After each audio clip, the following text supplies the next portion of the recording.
We're going to begin with that high-stakes sit-down just before Pope Francis's funeral. President Trump and Ukrainian President Zelenskyy meeting face-to-face inside St. Peter's Basilica. Look at that picture.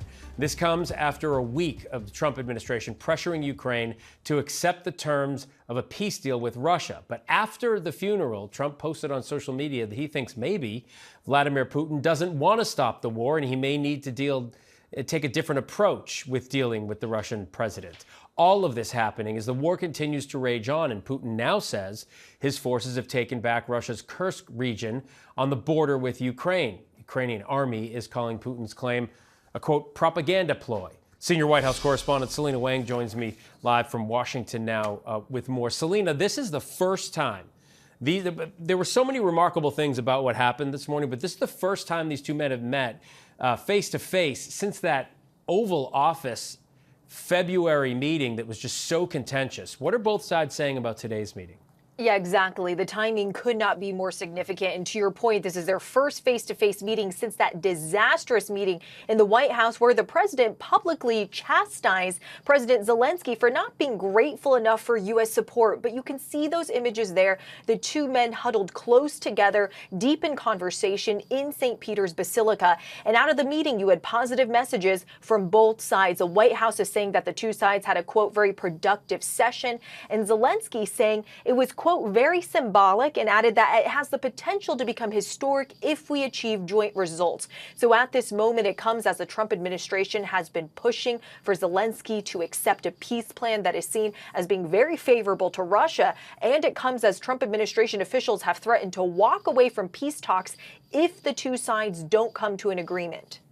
Talk about, you use the word significance. Talk about the significance of this meeting happening, where it happened. And also there's that other picture with Keir Starmer and Emmanuel Macron in it, and Macron has his hand on Zelensky's shoulder, show of support. Talk about the significance of where this happened today. Yeah, these are really striking images. You mentioned the one where you have both Zelenskyy and Trump, along with two other world leaders who are key allies of Zelensky's, the leaders of both France and the UK. You can see there Macron has his hand on Zelensky's back. Powerful moments. And when it comes to that meeting between Zelenskyy and President Trump, as you can see there in St. Peter's Basilica, it's about more than just the location, more than just the fact that they're inside the Vatican. They are brought together because of Pope Francis's funeral. And Pope Francis is someone who relentlessly called for peace, called for an end to the war in Ukraine, as those two world leaders are discussing how to achieve exactly that.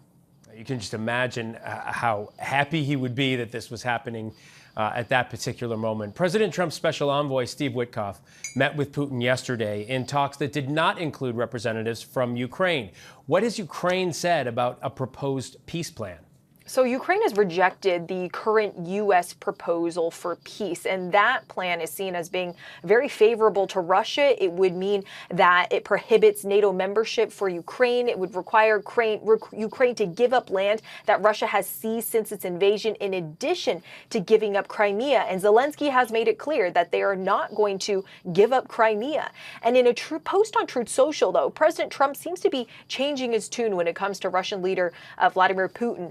Trump has before said that he believes Putin does want peace, he does want an agreement, but in a post on Truth Social today, the president saying, quote, there was no reason for Putin to be shooting missiles into civilian areas, cities, and towns over the last few days. It makes me think that maybe he doesn't want to stop the war, he's just tapping me along and has to be dealt with differently through banking or secondary sanctions. Too many people are dying. So President Trump there, he's threatening sanctions on Russia. But the bottom line here is that we don't know if a deal is close or even possible. All of this coming as Russia continues deadly attacks on Ukraine. Selena Wang from Washington. Selena, thank you.